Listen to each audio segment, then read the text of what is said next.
আপনি কি Yuvasathi form fill up করে আটকে গেছেন শুধু রোল নাম্বার আর নাম্বার বক্স নিয়ে?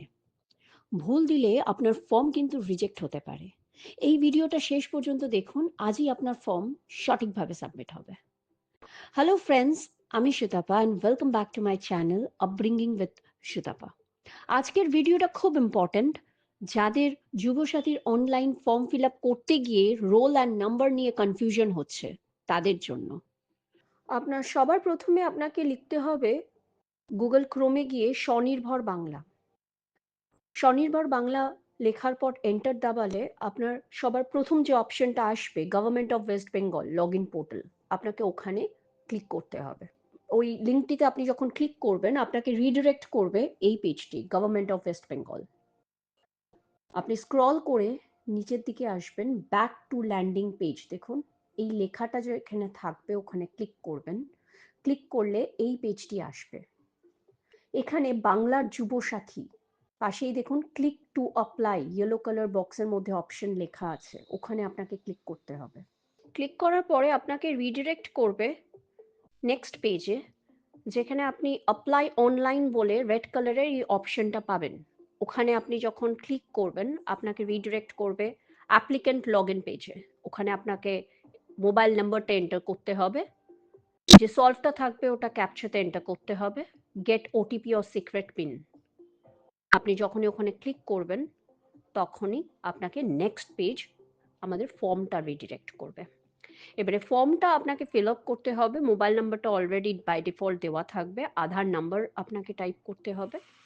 তারপরে আপনাকে আপনার ফার্স্ট নেম, আপনার লাস্ট নেম, আপনার মোবাইল নাম্বার যেটা ব্যাংক অ্যাকাউন্টের সাথে লিঙ্ক আছে, আপনার ইমেল আইডি, আপনার জেন্ডার, আপনার ডেট অফ বার্থ, এগুলো ফিল আপ করতে হবে।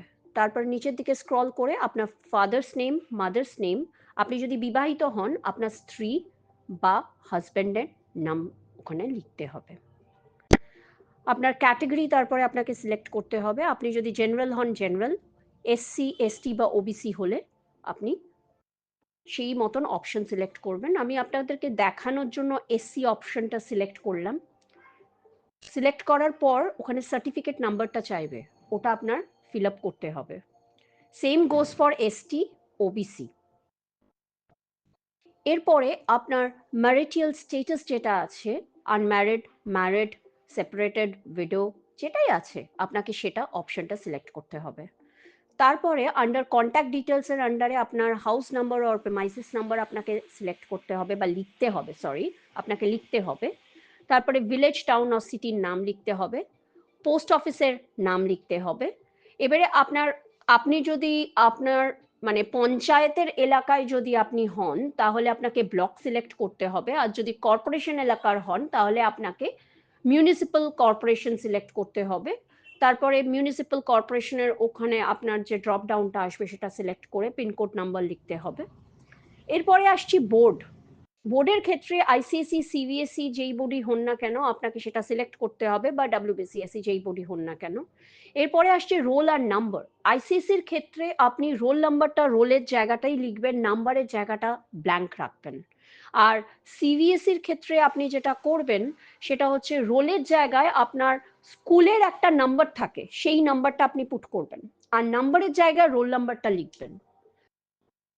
বা আপনি রোলের জায়গায় রোল নাম্বারটা লিখে দিতে পারেন, নাম্বারটা ব্ল্যাঙ্ক রাখতে পারেন। এবং তারপরে ইয়ার অফ পাসিং এবং আপনার ব্যাংক ডিটেলস আপনাকে ফিল আপ করতে হবে, হাইয়েস্ট কোয়ালিফিকেশন কি আছে আপনাকে ফিল আপ করতে হবে। তারপরে সেভ বেসিক ডিটেলসে আপনাকে ক্লিক করলে এই পেজটি আসবে। ওখানে দেখুন ডকুমেন্ট টাইপ, ওখানে অপশন দেওয়া আছে মাধ্যমিক, অ্যাডমিট কার্ড, রেজাল্ট, আধার কার্ড, ভোটার কার্ড, এরমভাবে পরপর ড্রপ ডাউন সিলেক্ট করে করে আপনাকে ডকুমেন্টগুলো আপলোড করতে হবে, ঠিক যেভাবে আপলোড করা হয়েছে। তারপরে আপনাকে এক একটা করে আপলোড করার পরে সেভ ডকুমেন্টে ক্লিক করতে হবে। তারপরে সব কিছু ডকুমেন্ট আপলোড হওয়ার পর রেডি টু সাবমিট অপশনটায় আপনাকে ক্লিক করতে হবে। এবং রেডি টু সাবমিট অপশনে যখন ক্লিক করবেন সেলফ ডিক্লারেশনের একটা পেজ আসবে, ওখানে টিক করে ফাইনাল সাবমিট অপশনটায় আপনাকে ক্লিক করতে হবে।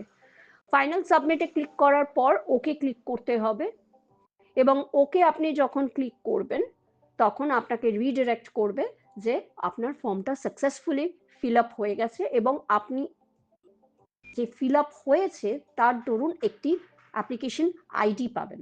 সেই আইডিটা আপনি স্ক্রিনশট তুলে আপনি রেখে দিতে পারেন, অথবা আপনি সেটা লিখেও নিতে পারেন। তো এইটা হচ্ছে অ্যাপ্লিকেশন আইডি।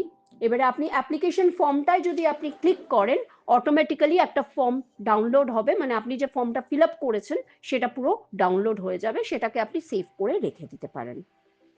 আর হ্যাঁ, এই ভিডিওটা যদি হেল্পফুল লাগে অবশ্যই লাইক এবং সাবস্ক্রাইব করুন, আর আপনার বন্ধুদের সাথে অবশ্যই শেয়ার করুন, অনেকের উপকার হবে। আজকের মতন এইটুকুই, দেখা হবে আবার নেক্সট ভিডিওতে। Till then, bye bye, take care.